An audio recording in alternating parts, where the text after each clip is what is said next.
Maxadka daraasaadka ee Heritage ee fadhigiisu yahay magaalada Muqdisho ayaa soo saaray warbixin uu kaga hadlayo wixii uu qabsoomay iyo wixii ka qaldamay dowladda federaalka Soomaaliya gaar ahaan labadii sano ee uu xukunka hayay madaxweyne Maxamed Cabdullaahi Farmaajo. Madaxweyne Farmaajo ayaa la doortay 8 February ee sanadkii 2017 isagoo ololihiisa iyo khudbadihii doorashadiisa kadib ballan qaaday inuu isbedel weyn samayn doono. Heritage waxay sheegtay inay warbixinteedan ku jaangoysay wixii ay dowladdu sheegtay inay qabanayso iyo waxa ilaa iyo hadda ka hirgalay. Warbixinta Heritage waxaa noo soo koobaya Cabdixakiin Maxamuud Shirwa.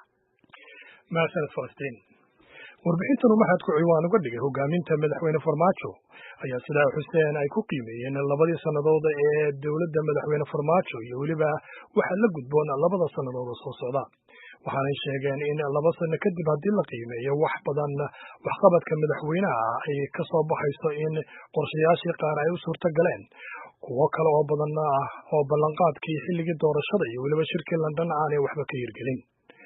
dhanka guulaha xukuumadda madaxweyne Farmaajo iyo ra'iisul wasaare Khayre waxay warbixintu sheegtay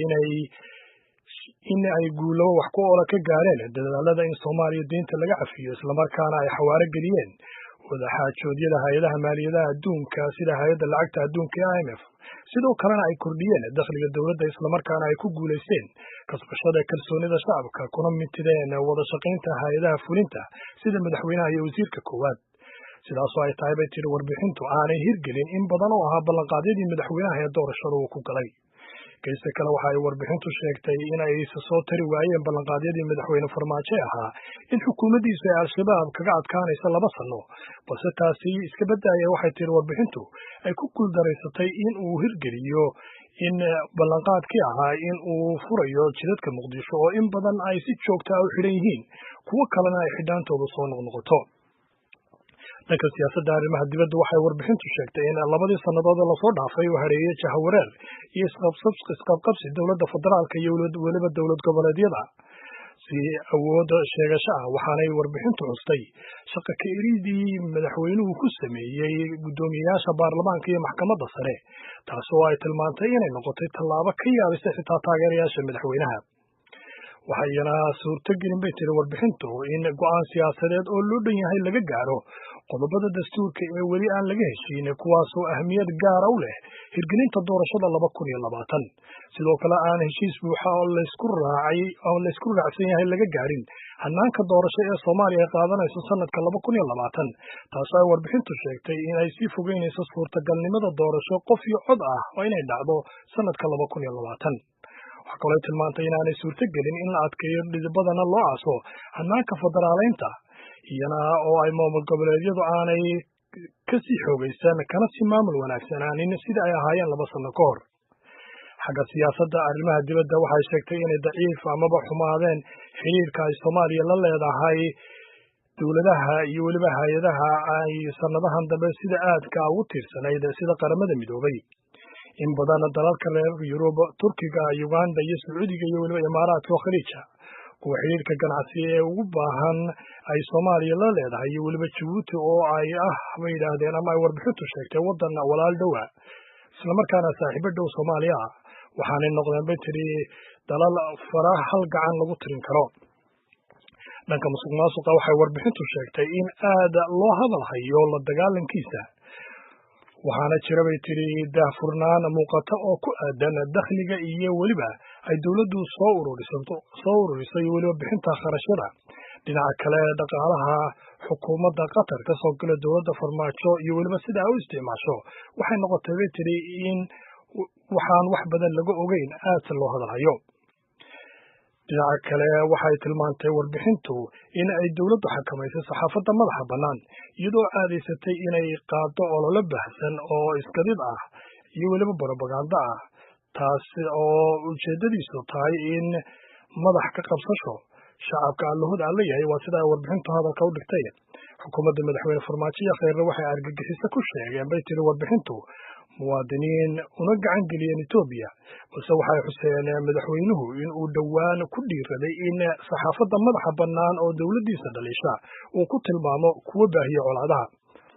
geesta kale waxay warbixintu ka hadashay dhanka xoojinta amniga waxaanay tilmaantay in ilaa iyo hadda dowladdu aanay ku guulaysan inay hirgeliso golaha amniga qaranka. ugu dambayntiina waxay warbixintu soo saartay qodobo tala soo jeedin oo ku qotoma qodobadaasi ay warbixinta kaga hadleen. mahadsanid cabdixakiin maxamuud shirwac ayaa warbixintaasi noo soo koobaya oo stuudiyaha nagu weheliya. haddaba warbixintan iyo waxa ay heritage ku salaysay ayuu isla cabdixakiin maxamuud shirwac weydiiyey cabdirashiid khaliif xaashi madaxa macadka heritage oo uu khadka telefoonka muqdisho kula xidhiidhay. daraasadan waa midii aan samayn jirnay noocaasi ka mid tahay waxaana ku eegnay qiimeyn saarnay labadii sano ee dowladda hadda jirta madaxweyne maxamed cabdullaahi farmaajo waxay ballan qaadeen baan fiirinay wixii ka qabyaa baan fiirinay wixii u qabsoon baan fiirinay waxaana siinay talo ku saabsan labada xigta inay diyaarada saaraan. marka labadaas sannadood ee aad tilmaantay dowladdu ay joogtay ee aad warbixinta ka soo saarteen maxaad ku qutamiseen ma qiyaaska ama qiyaastaad qaadanayseen iyo dhinacyadaad eegteen maxay tahay? su-aal aada muhiim ah weeye. waxaan fiirnay dowladda halbeeg noo ahaa dowladdu waxay tiri iyadu waa qabanaya waxay tiri markii la doortay madaxweynuhu kaamiinka ku jiray ballanqaaduu sameeyey markii la doortay ballanqaadyadii uu qaar sii waday markii dambana london buu geeyey. waxa dowladdiisa u qorsho ah 4 qodob baan ugu weynaa oo 4kaas qodob baa marka diiradda saarnay siyaasad lagu dhan yahay loo dhan yahay inuu ka shaqeynayo oo dastuur iyo constitution iyo federalism iyo dimuqraadiyiin waxaasna hoos imaanayaan. amnigay ka hadleen waxay ka qabanayaan waxay ka hadleen dhaqaalaha iyo maaragtay adeega bulshada waxay ka hadleen mashruuc wadajir ay u bixiyaan oo deegaanada iyo degmooyinka iyo ku saabsan oo dadka la aruurinayo nabadeeda sida qaataan iyo amnigana lagu howlgelinayo. marka waxay uga ballan qaadeen inay qabanayaan tiibaan anaguna dib istaagnay oo fiirnay wixii uga qabsanay wixii ka qabyaa iyo wixii ka qaaran. haddaynu dabcan marka warbixin la samaynayo waxaa la isticmaalaa methodology ama hanaan baa la isticmaalaa loo maro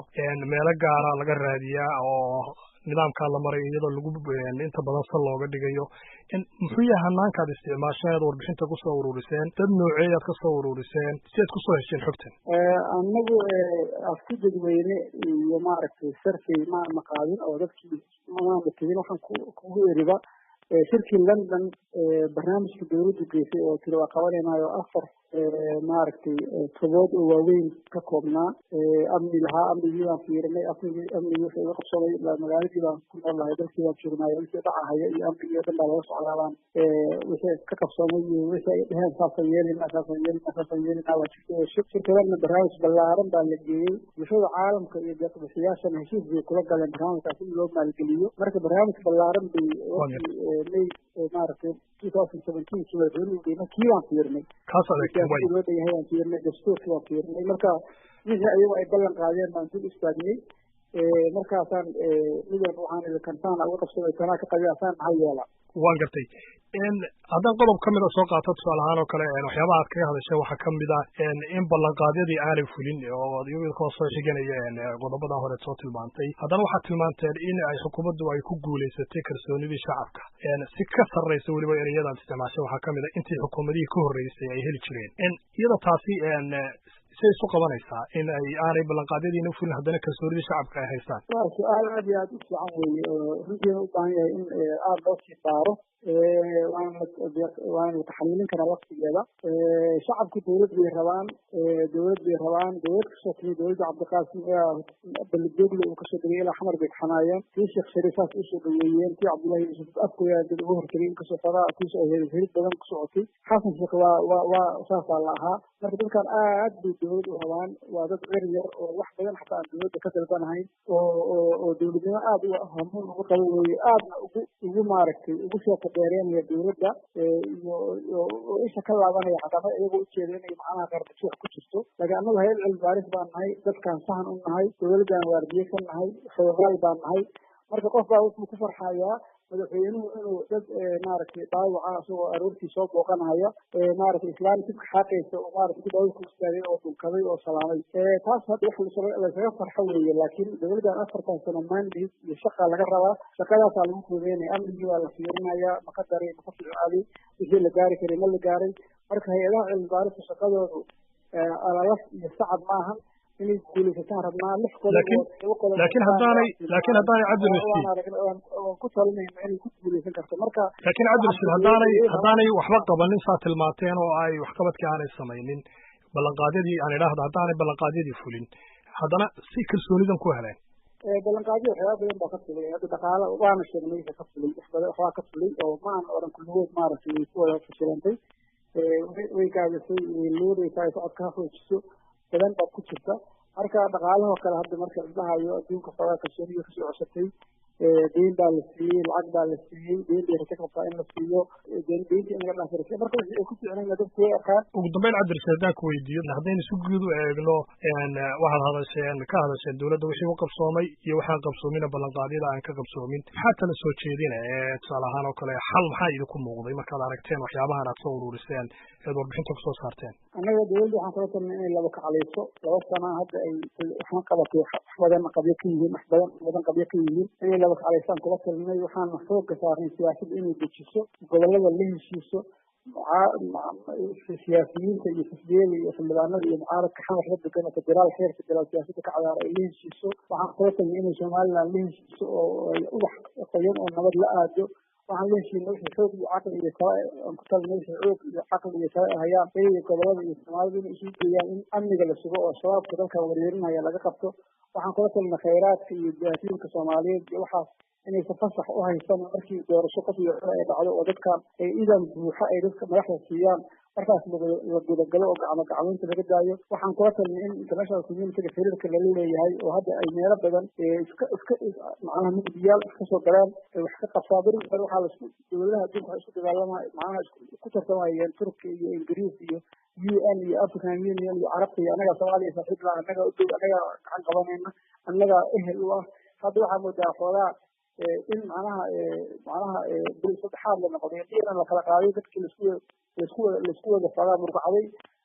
xiriirka adduunka aan lalahayn isu sidii hore ahayn inay xiriirka adduunka soo celiyaan oo xiriirka wanaajiyaan oo dal iyo labo aysa maaragtay aysa isu kookuudin marka guud ahaan wax ayaga anfacaya annagana na anfacayo sababtoo baabuur ay wadaan baan saaran nahay waan soo bandhignay kaasi waxa uu ahaa cabdirashiid khaliif xaashi madaxa macadka heritage oo u waramayay cabdixakiim maxamuud shirwac